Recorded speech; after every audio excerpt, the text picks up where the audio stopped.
Good afternoon, ladies and gentlemen from the press.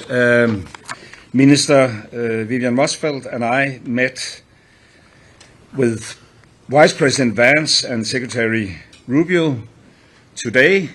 We came here following a number of, how should I put it, remarkable public comments on Greenland and Arctic security. Our aim was to find a joint way forward to increase Arctic security. What can the Kingdom of Denmark do more?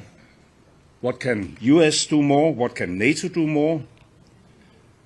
The Kingdom of Denmark has already stepped up our own contribution by committing additional funds for military capabilities, not dock slates, but ships, drones, fighter jets, etc. And we are definitely ready to do more. The US has already a wide military access to Greenland. Under the 1951 Defense Agreement, the US can always ask for increasing its presence in Greenland, and therefore we wish to hear if the US had any further requests to make in this aspect. We would examine any such request constructively. Greenland is, through the Kingdom of Denmark, a member of NATO and has been that since the very founding of NATO in 1949 and is therefore also covered by Article 5. We have been pushing for quite a while in NATO for a stronger collective role in Greenland together with a number of allies, and we are eager to work with the US on advancing this agenda, and we are prepared to go further. Therefore, our aim was to find a common understanding on all these points and to launch, if possible, further in-depth work to deliver on them.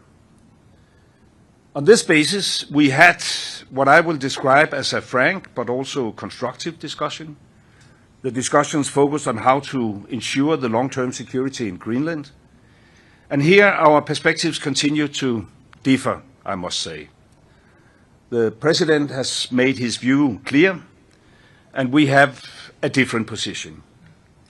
We, the Kingdom of Denmark, continue to believe that also the long-term security of Greenland can be ensured inside the current framework, the 1951 Agreement on the Defense of Greenland, as well as the NATO Treaty. For us, ideas that would not respect territorial integrity of the Kingdom of Denmark and the right of self-determination of the Greenlandic people are, of course, totally unacceptable.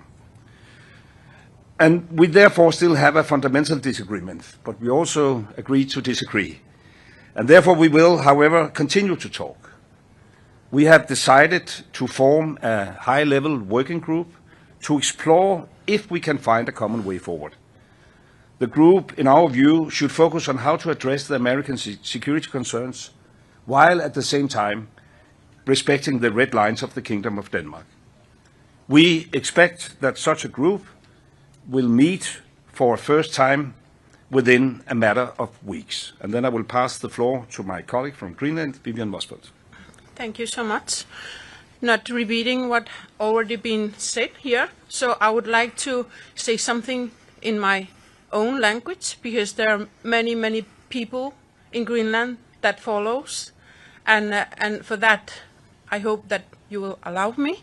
So asasakka nunaqatikka naringiraa tamas marinnaasusi ulloq uatsinnud pissanganarsimavoq oqaatigilarali ullumik ataatimiineq ingerlalluarsimammat aamalu inimi ataatimiiffigisatsinni атаққиқатигиинеқ ааллаавигалугу оқалеқатигиинери ингерланнеқарсимаммата массаккуллу сиуму саммисимик оқалеқатигиинерит ингерлаққиннissaанут аққутиник уярлеқатигииниссатсиннут исимақатигиисималлута.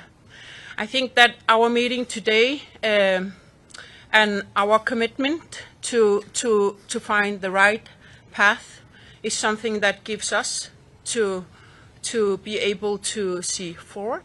And by saying that, I also committed on what Foreign Minister Lars Løkke Rasmussen already said. So thank you for that. Thank you. And then I think we can take a few questions. Tom from BBC. Yes. Thank you very much, Prime Minister. Just first of all, you talked about the working group. Can you just give us a sense of what this means now? So what has actually been agreed you're going to do next, despite this, as you described it, fundamental disagreement? And you mentioned the job slates. In terms of what you've announced in terms of beefing up security in the Arctic around Greenland, when you hear that kind of language from President Trump about announcing surrender to job slates, how does that make you feel? Well, that's actually quite a few questions at the same time. Well, I have known the president for quite a while, also in my former capacity as Prime Minister in Denmark, and I know his approach. But I must say, and even though he addressed things quite differently from what I would have done myself, there's also always a bit of truth in what he's saying, not about the dog slates. Well, we also have dog slates to our special forces. That's the way to, otherwise you couldn't come around in the northern part of Greenland. But I must say that, of course, we share to some extent his concerns. There is definitely a new security situation in the Arctic and the high north. All of us, transatlantic, took the peace dividend years ago. And we have the vision of keeping Arctic as a low-tension region. That's probably also why U.S. themselves have decided to have a much softer footprint in Greenland. During the Cold War, at some stage, they had 17 different military installations and military bases. Now they only have one. They had like 10,000 personnel in Greenland. Now they have around 200. That's not our decision. That's a U.S. decision. And now the situation is entirely different. And of course, we have to respond to this. The big difference is whether that must lead to a situation where U.S. acquire Greenland, and that is absolutely not necessary. I mean, we have the long-lasting diplomatic relation, the longest-lasting diplomatic relation with U.S. that any U.S. ally has, 225 years in a row. And we have a perfect framework which could be used. And therefore, to answer your question, even though we wasn't so successful that we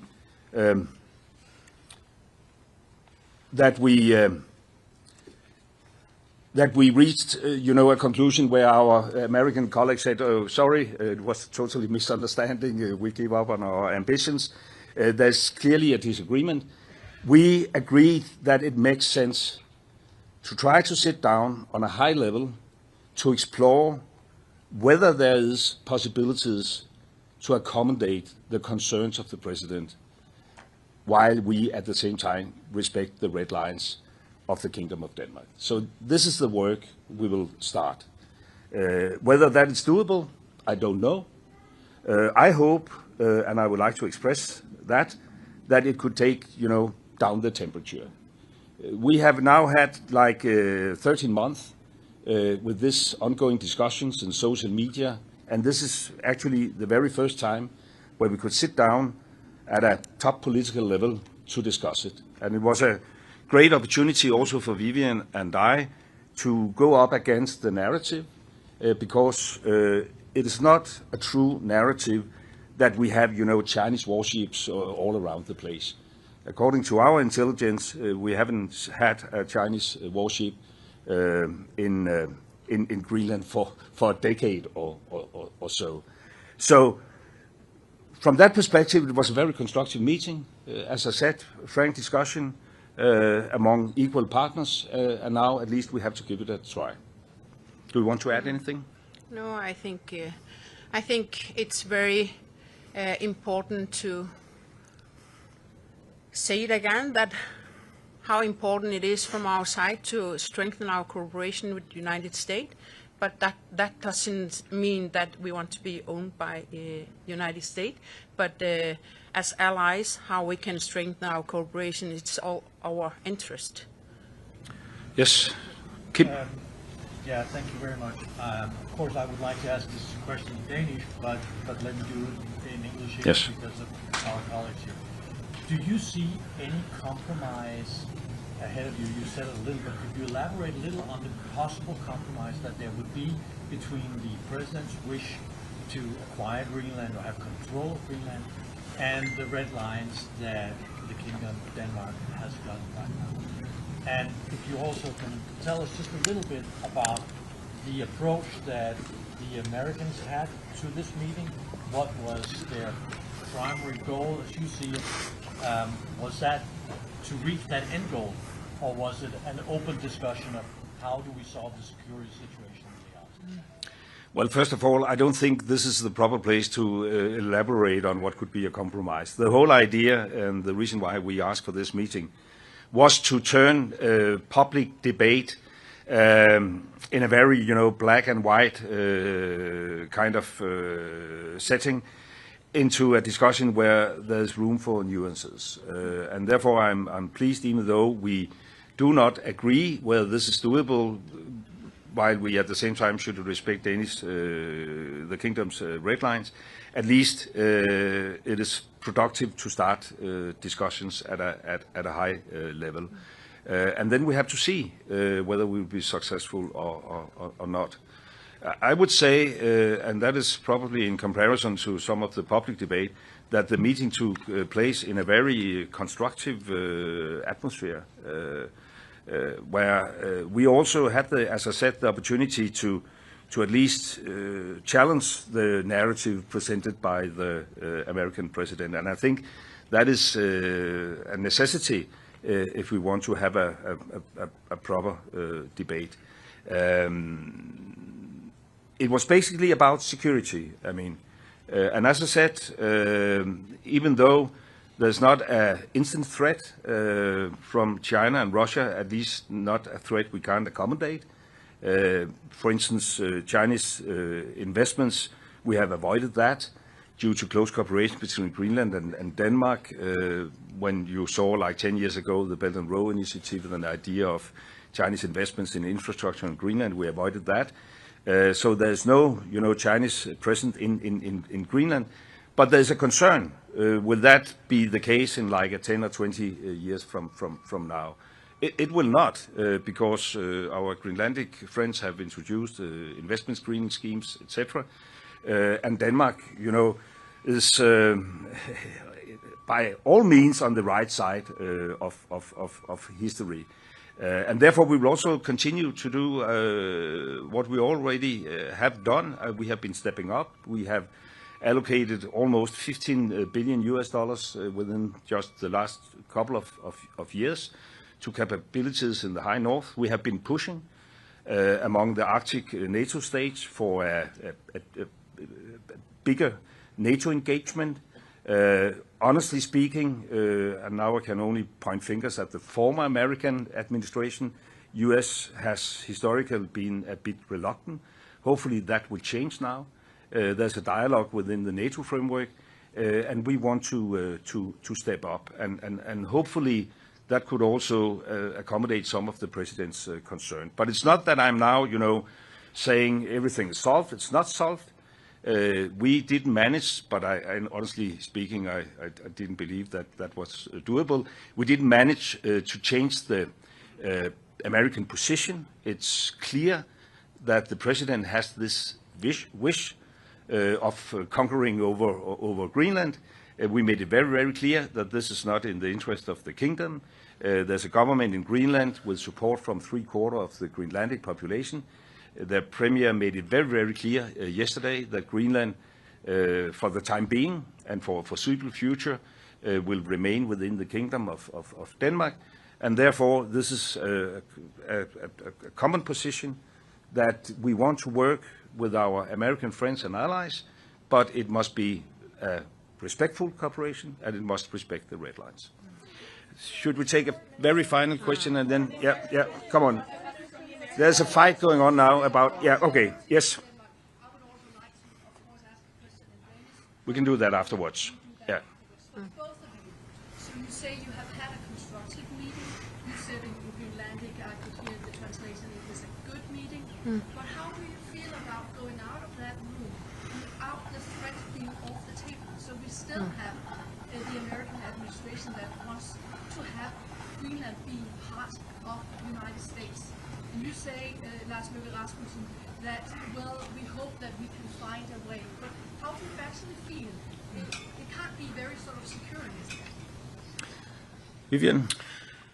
I think that it's never been so important to initiate that we are allies, we are friends, we have been cooperated in many years, we have history together, so it's all our interest to find the right balances. So I don't think I can say it longer than that. Of course, we have work to do in the future, and for us the most important is that you find the normalized relationship we used to have, and it's very important.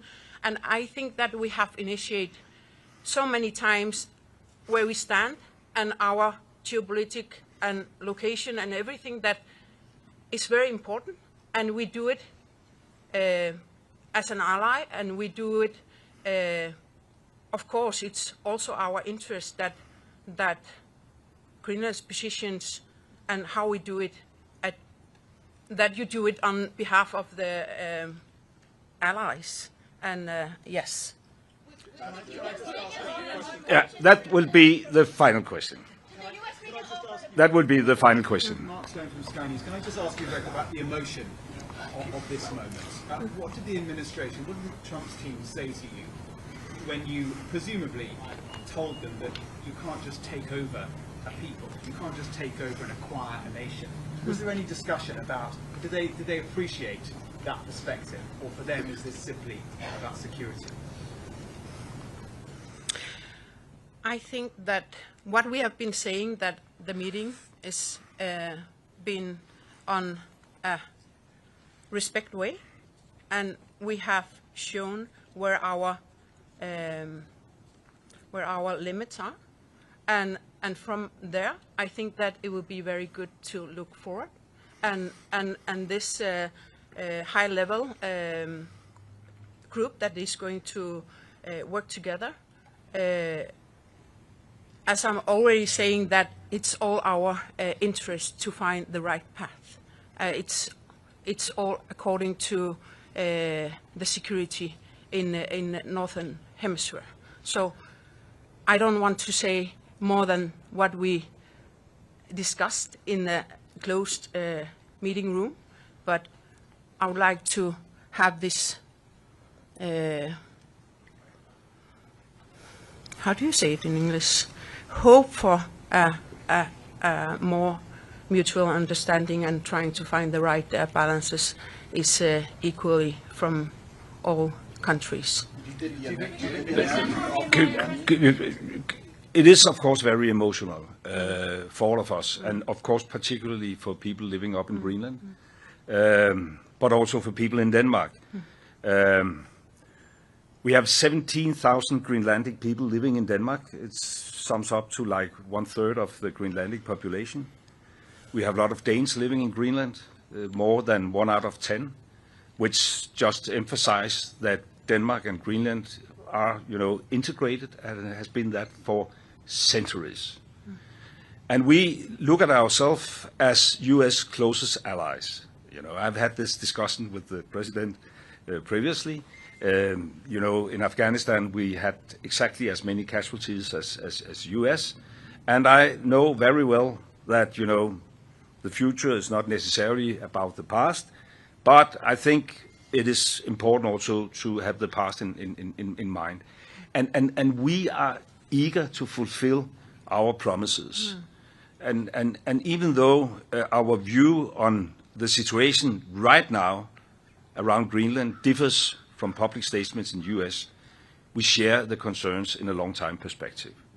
And we want to work closely with the U.S., but it must, of course, be a respectful kind of cooperation. And we both took the opportunity, of course, also to express that it is not easy to think innovative about solutions when you wake up every morning to different threats. Whether that will have an impact, I can't say for sure, but I can only say that it is in everybody's interest, even though we disagree, that we agree to try to explore whether it is doable to accommodate some of the concerns while at the same time respecting the integrity of the Danish kingdom's territory and the self-determination of the Greenlandic people. Thank you.